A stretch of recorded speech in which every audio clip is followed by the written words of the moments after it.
Welcome to the Common Man Football Podcast. I'm, of course, James Cobern, and the topic today is the Cleveland Browns draft class. And to start with the first pick of the draft, Myles Garrett, defensive end out of Texas A&M. And this is a player that's gotten lots of hate. Lots of hate from people on Twitter, lots of hate from people in the draft industry saying he has effort issues. He doesn't try hard in every single snap, and look at these plays of cherry picking things on film and all those or production, like, oh, his production wasn't that great this year, which it wasn't that great this year. But when you actually look at his overall production from a solo tackle market share standpoint, he was 90.33 in terms of solo tackle market share, 83.67 in terms of sack market share, and 78.14 in terms of tackle for loss market share. And this is him compared to the greats when it comes to those markers.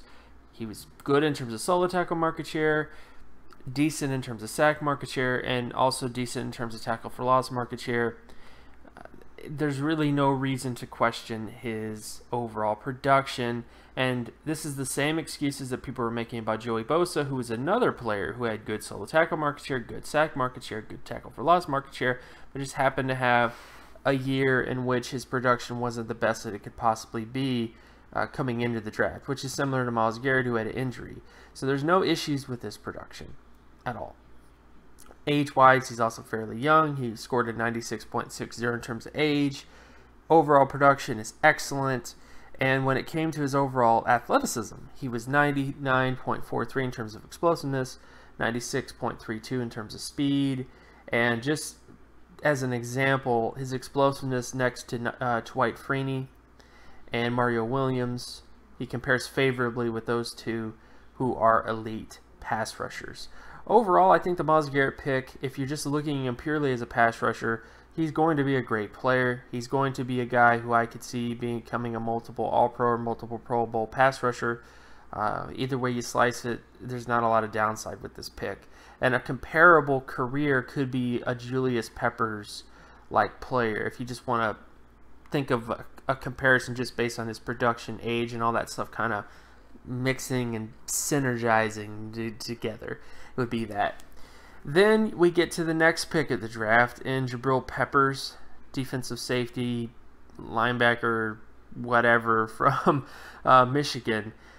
He's a little bit more of a risk. Athleticism, though, just to start out, this is the positive points. Athleticism-wise, he's explosive. He was 90.05 in terms of explosiveness, 95.38 in terms of speed, and did not participate in flexibility testing in terms of the 3-cone and the short shuttle, so I don't have anything for that. But overall, you're talking about a guy that has elite speed and elite explosiveness for his size. Age is very similar to Myles Garrett as well.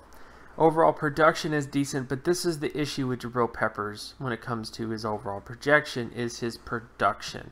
He had 90.01 in terms of solo tackle market share, 92.35 in terms of his pass deflection market share, and only 15.39 in terms of his interception market share, which is the big issue, because every single multiple All-Pro and multiple Pro Bowl safety since 1999 had better interception market share. So as much as people go, oh, well, I wasn't coached to get interceptions and stuff like that, it really doesn't matter, because the bottom line is every single great safety scored well in terms of interception market share, and Jabrill Peppers just isn't there. Now, I know you guys aren't going to like this that much, but TJ Ward would probably be a guy, a positive guy to maybe look at. Eric Reed is another guy in terms of production comparables, if you will. And these are just them compared to each other in terms of production. Jabrill Peppers pretty much kills TJ Ward in terms of solo tackle market share and pass deflection market share. Eric Reed and him are a little bit closer. But the bottom line is Peppers is going to be a good safety, or whatever he's going to be. He's going to be very good in terms of tackling, and he's also going to be very good when he gets opportunities lining up in man.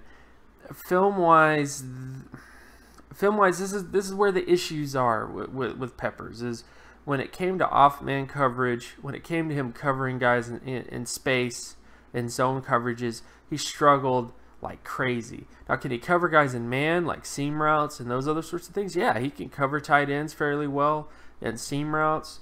He can do all that kind of stuff. But when he has to cover a guy man to, mano-a-mano in a zone or off-man kind of thing, and he has to react to their and one mixtape type of thing, he doesn't do too well in that. And that's something that showed up time after time when I saw his film, whether it was against Colorado, whether it was against Ohio State, whether it was against Hawaii even. He just doesn't do well when it comes to off-man coverage, zone coverage, where he has to read and react to things and he has space in front of him. Some of that may be because of flexibility, which is why he didn't do the flexibility testing. That may have had something to do with it. But the bottom line is, I don't think Jabrill Peppers is going to be a terrible player by any stretch of the imagination. I just don't think that the chances of him being elite, the chances of him being Troy Polamalu or Earl Thomas or any of the great safeties that people have been trying to compare Jabrill Peppers to, he just doesn't have those comparisons or comparables when it comes to those players. Then the next pick, we have David Njoku, tight end out of Miami. Production-wise, he was 80.67 out of 100, which was right in line with Tony Gonzalez in terms of his passing yardage market share production. He's super, super young, had a 90.21 overall age score. Overall production is good in terms of his competition, and athleticism-wise, he was 96.5 in terms of explosiveness for his size, 80.28 in terms of speed for his size, and 80.73 in terms of flexibility for his size. Everything about Njoku points to a multiple Pro Bowl career or even a multiple All-Pro career. He has that type of profile that you want, that you're looking for when it comes to a guy that's young, productive, and really, really, really, really athletic. Now, the only areas where he fails to meet the mark, like he's not Rob Gronkowski, he's not Jimmy Graham when it comes to just mismatch ability. He's not like 6'7", 280 pounds, or 6'6", 270 pounds. He's not that type of mismatch guy. But he's explosive, he's fast, he's flexible. Those are all things that are very good when it comes to his tape. On film, he is raw. He's a fairly raw guy on film. But when it comes to, again, athleticism and his production, everything is pointing to positive things. I'm not necessarily comparing him to Tony Gonzalez 100%, but I do think that there are similarities just in terms of his production and in terms of his age and in terms of his other sort of things. And also being kind of a raw-ish player coming out. So there's lots of positives with Njoku, to say the least. Then the next pick we get on the board is DeShone Kizer, quarterback out of Notre Dame. Now, I know what some of you are thinking. You're thinking, oh, no, he's going to talk about high school production and all sort of stuff. And you can't judge quarterbacks by high school production. What are you doing? You're nuts. Whatever. I was great in high school. Well, again, if you were great in high school, tell me your touchdown interception ratio. Tell me your completion percentage. And then I'll tell you whether or not you were good in high school or not. Because there's all these people that just think, oh, high school doesn't matter and this or that, when these are the facts when it comes to high school production. Every single long-term starting quarterback had a bare minimum 69 score when it came to their high school production, and this is out of over 6,000 plus quarterbacks since the 2007 NFL draft class. On top of that, every single Pro Bowl quarterback that came out between the 2007 NFL draft class to this draft class had at least an 84 score when it came to high school production overall compared to their peers out of 6,000 plus people in that sample size. It's just facts, people. High school production is a real thing. High school production is something that needs to be given weight to when you have such a large sample size that is showing you that all the great players and all the starting players had at least produced this much in high school. You pay attention to it, and not only that, you raise red flags when they don't hit it. And that's exactly the issue with DeShone Kizer, where just pulling him up right here, in terms of high school production, he didn't meet the 69 overall high school production score for long-term starters since 2007. And the only active starter last year who is comparable to Kizer, had a lower than 69 score was Tyrod Taylor, and he's a wishy-washy kind of guy because he hasn't had 64 starts yet, which is what you have to qualify for this particular metric. So Kizer has that big question coming up based on his high school production, but not only that, he has big questions when it comes to his just regular production. He was overall about 68 out of 100 when it came to the complete QB stat score. This score, just so you guys who aren't familiar with this score, this is essentially, it takes the touchdown interception ratio, the completion percentage, and it compares it to all the starter, or at least all the performances in the last 10 years for each quarterback in each particular year. And I did this all the way back to the 1958 NFL draft class to essentially get a good idea, okay, how good were they compared to their peers? Because the fact of the matter is, quarterback stats have changed drastically from now until then. If you just pull up Warren Moon's raw stat production back in the 70s, you'll go, wow, this guy sucks. But yeah, he sucks in this era, but back then he actually was about a 90-plus overall producer back then based on the statistics he put up in that era.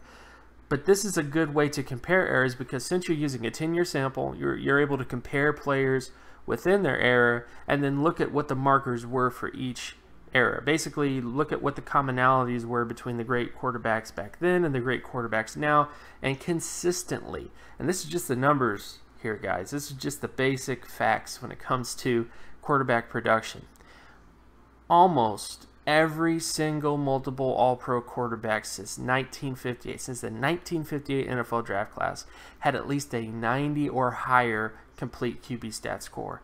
Almost every single quarterback, with the exception of Brett Favre, and he's a big exception, meaning all these quarterbacks, you know, Roger Staubach, oh my gosh, Dan Marino, Jim Kelly, every single multiple All-Pro quarterback that you can think of, you can throw out there, Joe Montana, whoever, Peyton Manning, Tom Brady, Drew Brees, all those guys, Aaron Rodgers, every single one had at least a 90 or higher complete QB stat score, with the exception of Brett Favre.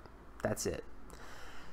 That's not a good place to start. And then when you get to Pro Bowlers, just multiple Pro Bowl quarterbacks, almost every single multiple Pro Bowl quarterback had at least an 80 or higher complete QB stat score, with the exception of Matt Hasselbeck, who had a 49 out of 100 from Boston College, and Drew Bledsoe.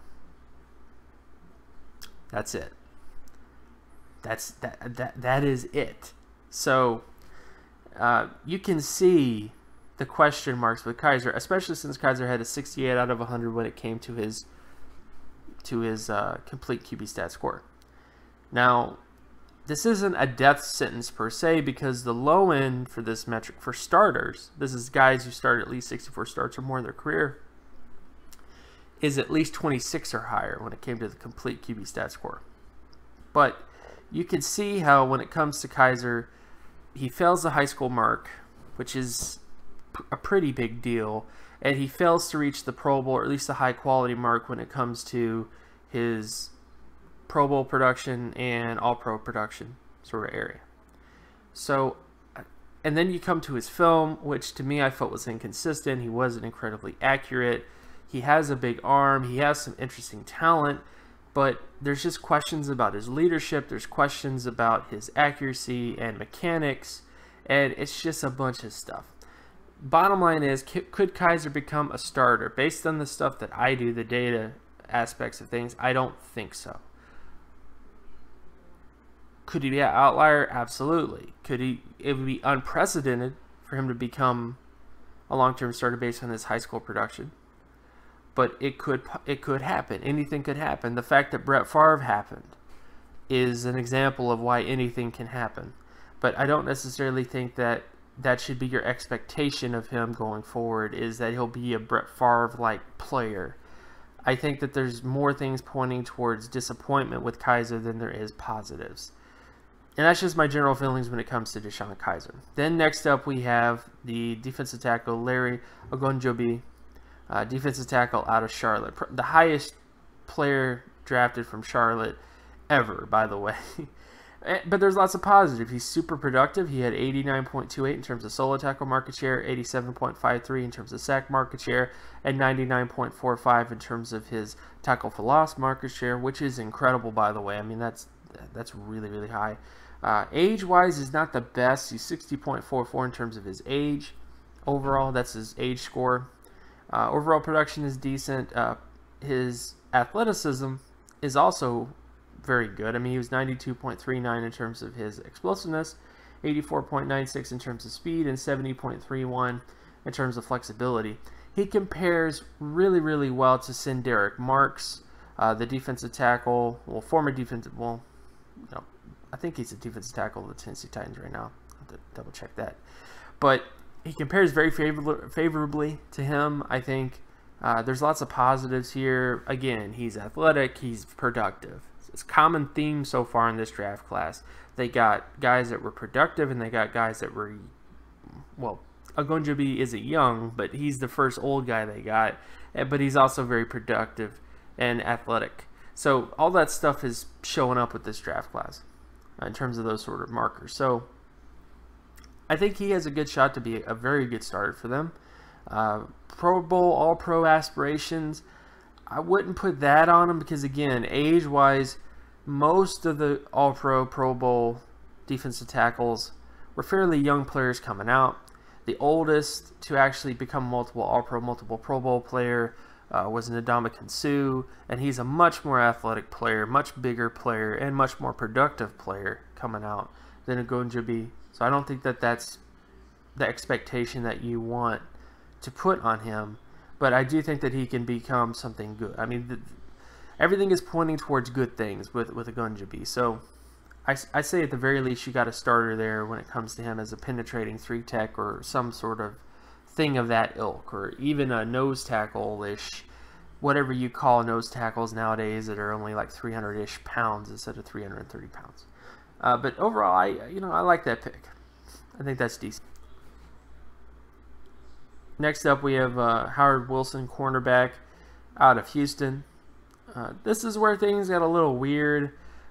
His production profile isn't the best, and this is basically just him in terms of solo tackle market share. He had 74.60 in terms of his solo tackle market share, 66.83 in terms of pass deflection market share.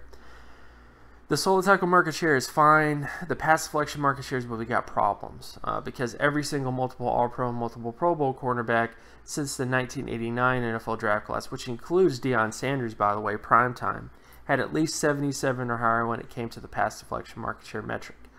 So Wilson hurts when it comes to that. He's very, very young, though. He scored about a 95.76 in terms of his age overall compared to previous people in other classes. So he's young, continuing the common theme of the Browns to get young players.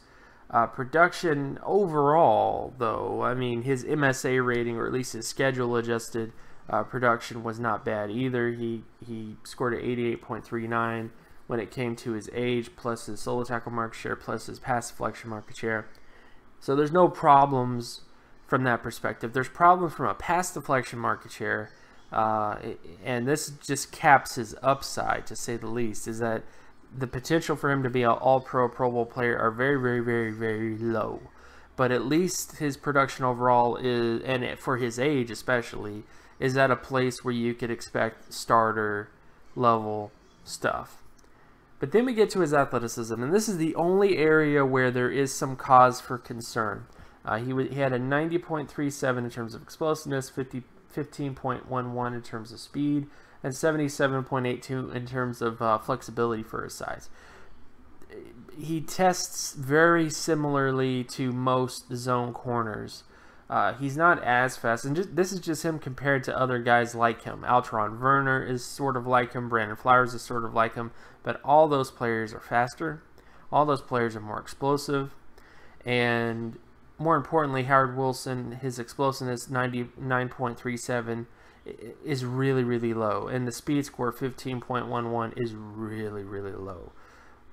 Bottom line, though, do I think that he could be a zone corner for them? Yeah, I think there's enough here to say he could be like a slot defender or that sort of guy, and maybe even become a starter, because the one thing I've always noticed when it came to the cornerback position in general is that if you are productive, you could be a terrible athlete overall, but you have this one thing, this one aspect to your athleticism that's very, very, very good, and that can actually carry you, bump you up a bit when it comes to your overall projection. Richard Sherman was an example of that. And I'm not saying that he's Richard Sherman at all. I mean, he's not as tall as Richard Sherman. He doesn't have as much length as Richard Sherman. But I do think that there's enough things here to say that he can become a slot defender, a slot corner, and he has the athleticism traits for that area at least.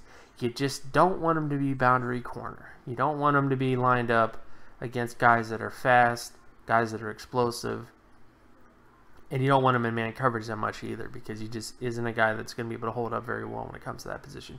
You want him specifically for zone, short area quickness sort of role for him. But I don't think it's a terrible pick. I think it's a decent pick. I think they could have done better, but I think he'll work out at the very least. I think there's positives there to point to him. Next up, we have probably my least favorite pick of their draft, Ed Roderick Johnson, offensive tackle out of Florida State. Now, I'm not going to tell you I'm unbiased about this, or that I don't have a bias against Roderick Johnson, because I just felt his tape was terrible. I didn't like any aspect of Johnson's film at all. I felt he looked stiff. He didn't look very quick. And that's exactly how he tested, guys. He was 31.95 in terms of explosiveness, 89.71 in terms of speed for his size, which is his best mark, and 30.43 in terms of flexibility for his size. And I know what some of you guys are saying. Well, you know, he's very, very fast. Maybe that'll make up for all of his other issues. But this is him compared to other tackles that are similar to him from an explosiveness standpoint. It's not exactly a list of Hall of Famers, with the exception of Cordy Glenn. And the other thing about Cordy Glenn is he was much more flexible than him. Matt Khalil was much more flexible than him.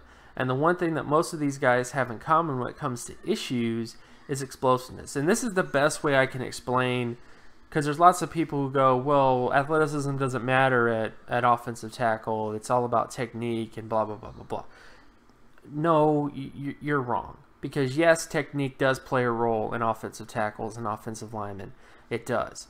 But you're playing against elite athletes. You're playing against guys that have just tons of ability to be able to beat you easily.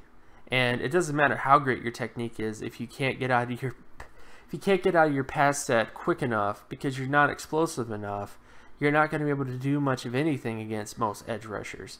Edge rushers just have a good explosiveness, or good speed, or good whatever, or good flexibility. And this is the best way I can say from a mismatch standpoint. Roderick Johnson can be beat by any edge rusher that is really explosive, and it can be beat by any edge rusher that is really really flexible, or at least above average flexible. And that is the majority of the NFL when it comes to edge rushers. And that's how it showed up on film, is that every time he faced somebody that was explosive, he lost. Every time he faced somebody who was flexible, he lost. Or at least averagely flexible, he lost. And you can't put him inside because he's 6'7". You're not going to put a 6'7" guard or tackle inside. You're not going to do that. And he can't even hold up inside anyways because he's so inflexible that he would be terrible at that position too, because now he's going to be bull rushed into the quarterback now from the inside spot.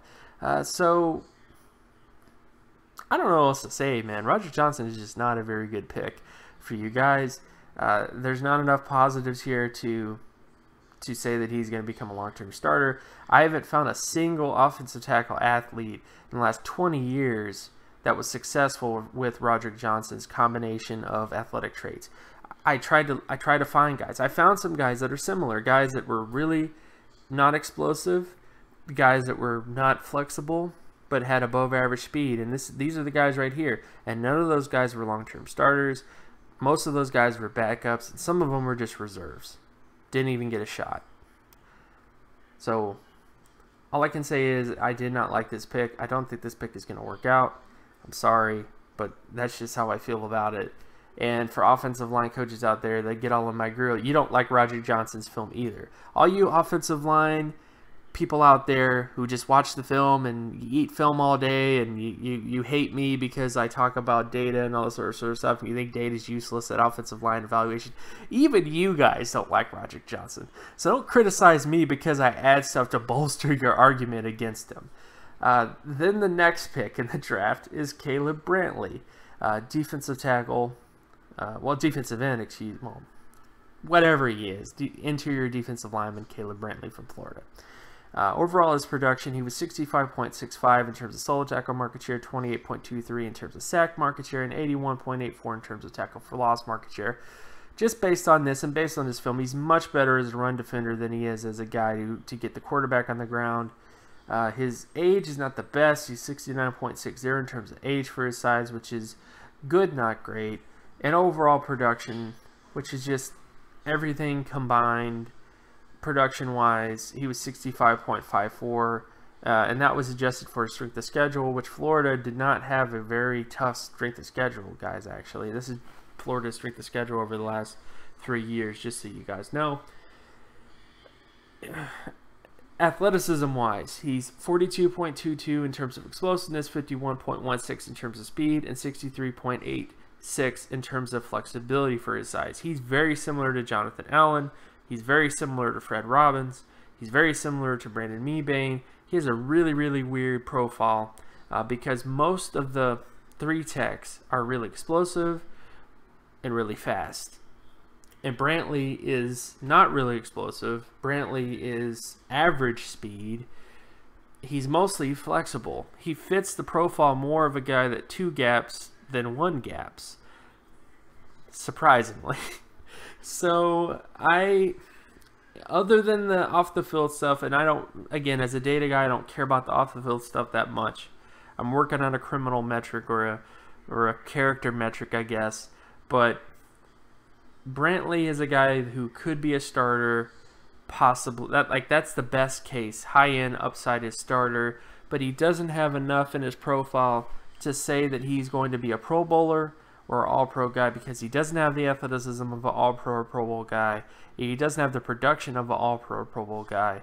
So you essentially got a guy that could become a starter for you, potentially, but that's about it. And just like I said, he's an odd player because he's projected at 3 tech or as a penetrator, and yet his athleticism traits meet more of a guy who 2 gaps than 1 gaps. So he's kind of an odd sort of pick from that perspective. Next pick, man, this is a long episode, guys. I'm sorry, but this is just how long it took. The next pick is Zane Gonzalez, kicker from Arizona State. I don't do kicker metrics. All I can tell you is from every single kicker that I've interviewed in this draft season. I interviewed the Boise State kicker. I interviewed the Idaho kicker. Every single kicker that I've talked to likes Zane Gonzalez a lot, and they actually watch his film a lot because they think he's cool. That's all I could really say about him. So I don't really know. I'm working on kicker metrics. I really am. Believe me, I'm doing it. But I don't have the stuff yet. So to wrap all this up, the final pick of the draft for the Cleveland Browns is Matt Days, running back out of NC State, a guy whose film I felt was underrated. Production and everything else kind of disagrees with me, though. Production-wise, he was 59.77 in terms of yardage market share, overall complete yardage market share. Three-time Pro Bowl level is kind of where he was when it came to that metric. And age-wise, he's not the best. He's 56.87 in terms of his age score, which is not the best either. And athleticism, this is kind of where he has issues. He was 5.56 in terms of explosiveness, 74.75 in terms of speed, and 26.11, in flexibility for his size. He tested very similar to Dalvin Cook in that he's very fast, he's a speed back, but he's not explosive, and he's not very flexible for his size. He has a starter skill set. That is the best thing I can say about Matt Days, is he has the profile of a guy that could be a starter because he has speed. He has the speed. That's his best trait, is speed. He's not flexible. He's not explosive. Pro Bowl stuff is off the table. All Pro stuff is off the table because Almost every single multiple All-Pro and multiple Pro Bowl running back had at least a 7.09 three-cone score, with the exception of DeMarco Murray. That was the update I needed to do because Murray went to his third Pro Bowl last season. So I'm sorry for misleading some of you, but I still think it's a trend, because when only one running back in the last 20 years has less than a 7.093 cone, and that running back in particular, and Murray, had 90+ overall speed score, I think it speaks to something about that 3 cone and that short shawl at least needing to be a certain number. But overall, Matt Days, I think he could potentially be a starter, spot starter, committee guy at best. And I don't think it's a bad pick at all. I mean, I like Matt Days on tape. I think he's underrated as a running back. I don't necessarily think that he's going to be a special running back, but I do think he's a guy that could step in and do the role as given as a speed back, change of pace back, that sort of guy. And he has the skill set for that. He just isn't going to be a special player. So overall, I don't like to grade draft classes, but I think the Browns did well. I mean, they got lots of players, which is a hallmark of them, I guess. You know, they take lots of chances. I didn't like day 3 as much as day 1 and day 2. I felt like day 3, they gave picks to coaches, you know, like they didn't really go analytics heavy in day 3. They went for guys that coaches liked or that their scouts liked or stuff like that overall, because the stuff in the very beginning makes a lot of sense. The one trend I could say that the Browns have done under their analytics, in quotations, regime, is they've gone after guys that are super explosive, perform really well in the vertical and the broad jump. They go after guys that are super fast, and they also go after guys that are very productive overall. Because in this draft class in particular, Myles Garrett, Jabrill Peppers, David Njoku, Larry Ogunjobi, Howard Wilson, and Matt Days, and even Caleb Brantley. All these guys are at least above average productive. Like they didn't take anybody who was just terrible in college. You know, that was just below average in every sort of metric. So they have a plan, a style, whatever you want to call it. And again, Kaiser's the one pick that I don't think it makes or breaks the class, but it's going to be a pick that I'm going to be very interested to see how he turns out. Most of my data says that he won't be successful. Film-wise, I don't think he'll be successful either, but I do kind of want to see where that pick goes. If you get a starter in day 2, congratulations, but most of my data says he won't work out, and the fact that the NFL passed on him and he's in the second, you know, in the day 2 area kind of tells you everything you need to know about him, I guess. But overall, again, I think this class is decent. I think this class is good. And I think that you're going to get a lot of really good players from this class. And this class might actually bump you up a bit when it comes to wins, I think is the biggest thing. Because you have some really high-impact defensive players and some high-impact offensive players. Not that many, actually. Not many high-impact offensive players. But, you know, Njoku, I think, is going to be a fun player to watch at least. So this is the end of the Common Man Football podcast, at least for the Cleveland Browns draft class. You can follow me at JimMetrics. You can also check out some of my work at draftcoburn.wordpress.com. And again, I thank you for listening to me and checking out my stuff here. And I know this was a very long episode. I'm sorry. I got carried away with myself. But I just had to go through every single pick and do everything for you guys because I know you guys are really interested in this sort of thing. So if you have questions, leave a comment below. Also, leave a like and subscribe if you haven't already. If you like this video, if you want more content like this, be sure to show your support with a like and, of course, comment. And that's the end. See you guys later. Peace.